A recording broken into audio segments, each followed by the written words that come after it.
Hey, what's up? Today I'm going to talk about some shoots I had in March. Starting in early March, I finished up a commercial shoot for a roofing company. The creative behind this ad was super fun. It was like a sports-oriented commercial. We only had 2 half days, so we were moving pretty quick. The last day was pretty tough.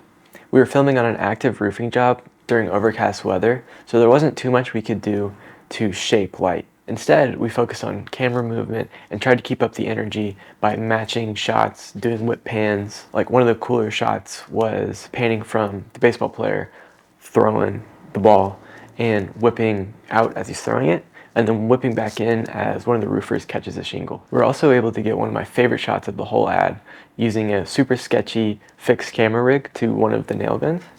The gaffer that I was working with rocks. Like, he's like an actual camera MacGyver. It wasn't entirely sturdy, as when you were using it and like punching the nails in, it shook the camera. But personally, I loved that extra like feedback into the camera. I also had the pleasure of grading the final cuts. One issue I found throughout this process was green tint from our ND filters. We used both Nisi filters and Tiffin ND filters, and the green tint on the Tiffin filters was pretty noticeable. It wasn't too hard to deal with, but definitely a little bit of a pain, and a surprising difference compared to the Nisi filters for sure. And I ran into that issue on another commercial I filmed, which was a tourism ad for my local city. I had a really good time with this one, but it was super run and gun. Really the only thing we did to shape light, because we were moving so fast, was walking in a bounce, sometimes using a 300D to try to create like a slash of light, or just raise the ambient if we were shooting inside. We also used the 300D as like a soft-ish backlight for an outdoors dinner scene. This backlight helped create shape and keep up the levels on some of the actors as the daylight ambient changed.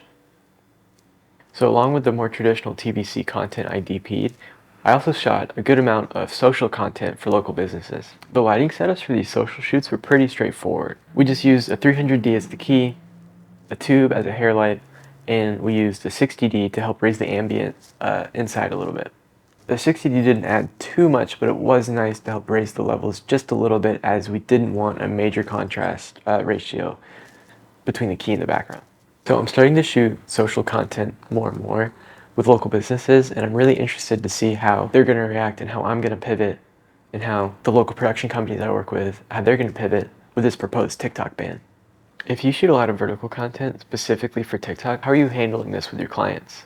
So the last gig I wanted to talk about was a really fun one for myself, as it was my first official gig with my own video production company. It was client testimonials and event B-roll for a local real estate company. I didn't get as much BTS as I would have liked because I forgot, but the event went really well. The lighting setup I used was super simple, as I don't have much of a lighting package. All that I had was the Amaran 100X through a softbox and a tube light set up on a C-stand as a nice hair light.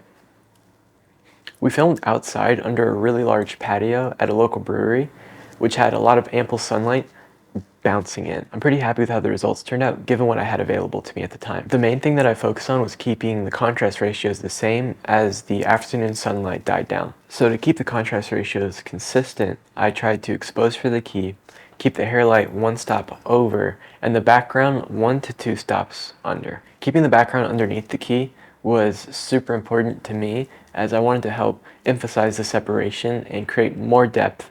When it was sunny, I just threw on some ND and used the key to help wrap the light that was already coming in because of the sun. As the sun lowered, I reduced ND and adjusted the key and hair light accordingly. But that's about it for the more exciting gigs I had in March. I'm really looking forward to making another one of these in April, and I'm also looking forward to trying out new lighting techniques. I really want to try to squeeze in a book light into one of these shoots. But thank you for watching, and I'll see you in the next one.